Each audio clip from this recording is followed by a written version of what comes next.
We humans are highly tech-savvy in today's times. With the extensive use of the internet and modern technologies, there is a massive challenge in protecting all our digital data, such as net banking information, account credentials, and medical reports, to name a few. Have you heard about the deadly WannaCry ransomware attack? The attack happened in May 2017 in Asia, and then it spread across the world. Within a day, more than 230,000 computers were infected across 150 countries. The WannaCry cryptoworm encrypted the data and locked the users out of their systems.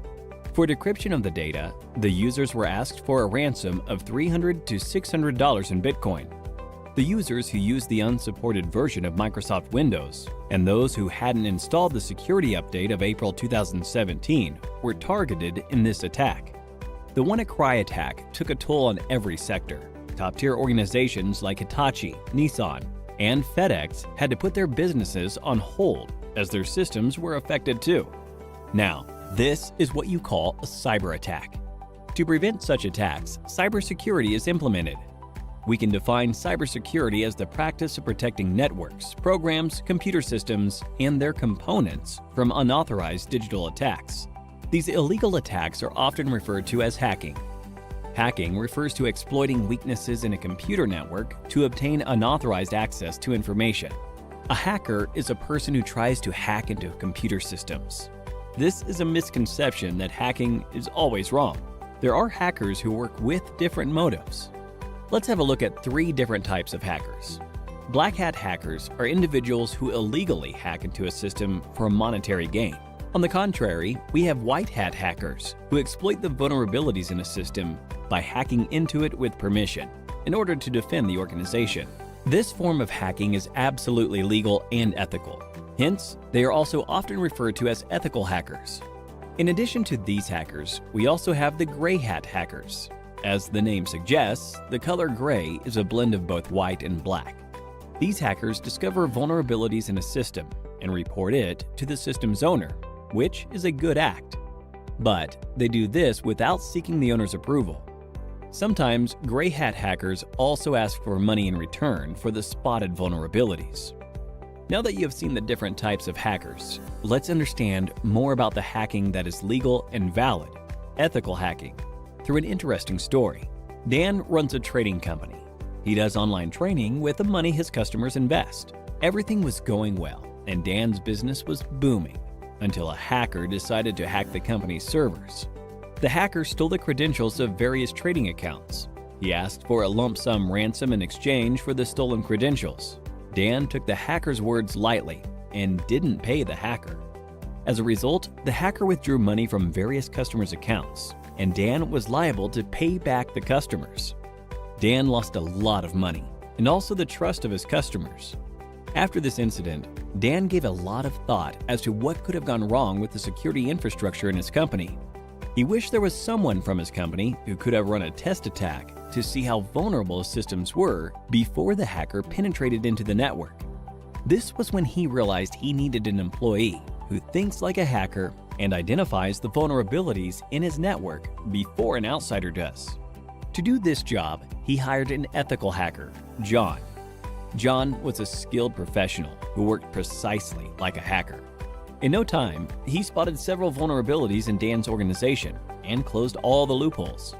Hiring an ethical hacker helped Dan protect his customers from further attacks in the future. This, in turn, increased the company's productivity and guarded the company's reputation. So, now you know hacking is not always bad. John, in this scenario, exposed the vulnerabilities in the existing network, and such hacking is known as ethical hacking.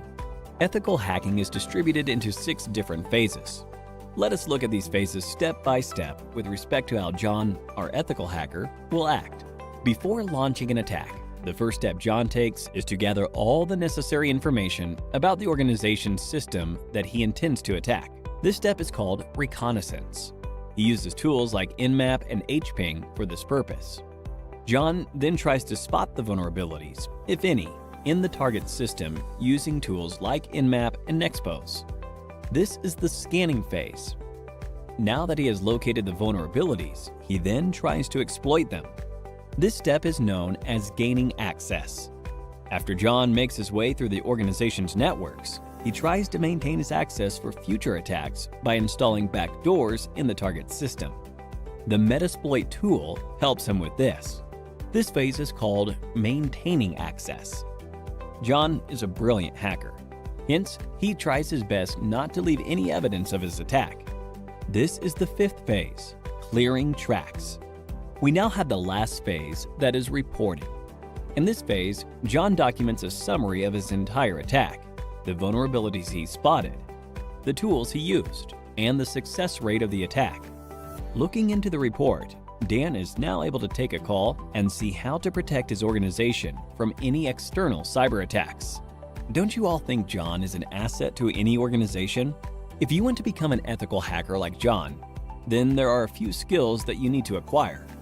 First and foremost, you need to have a good knowledge of operating environments such as Windows, Linux, Unix, and Macintosh. You must have reasonably good knowledge of programming languages such as HTML, PHP, Python, SQL, and JavaScript. Networking is the base of ethical hacking, hence, you should be good at it. Ethical hackers should be well aware of security laws so that they don't misuse their skills. Finally, you must have a global certification on ethical hacking to successfully bag a position of an ethical hacker like John.